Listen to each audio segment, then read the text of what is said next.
చిలిపి ప్రేమ ఆ వానపడే సాయంత్రం పల్లె వీధుల్లో కప్పల గుసగుసలతో పాటు ఒక చిన్న జ్ఞాపకం వచ్చి నిలిచింది. అది కిరణ్కు అన్వీష పరిచయం అయిన రోజు. అన్వీష ఊరికి కొత్తగా వచ్చింది. కాలేజీ చదువుల కోసం తాత ఇంట్లో ఉండేందుకు వచ్చింది.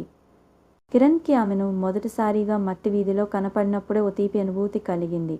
ఒక్కసారి బస్టాండ్ దగ్గర పడిపోవడంలో మొదలైన పరిచయం కిరణ్ చిలిపి మాటల్లో ప్రేమగా మారింది. పువ్వులా నవ్వే అన్వీష కిరణ్ సరదా సల్లాపాలను ఆస్వాదించసాగింది.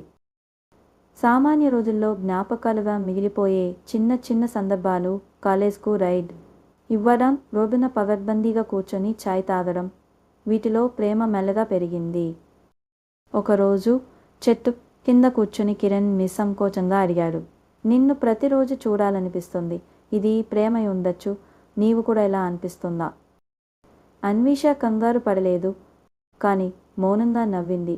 ఆ నవ్వులో సమాధానం దాగి ఉంది. ఆ రోజు నుంచి వాళ్ళ ప్రేమ ఊరి చెట్ల మాదిరిగా వృద్ధి చెందింది. దృఢంగా, నెమ్మదిగా, అందంగా. వీళ్ళ ప్రేమకు పెద్దల ముద్ర వేసి ఊరంతా చూసేలా ఒక సరళమైన, హృదయపూర్వకమైన పెళ్లి జరిగింది.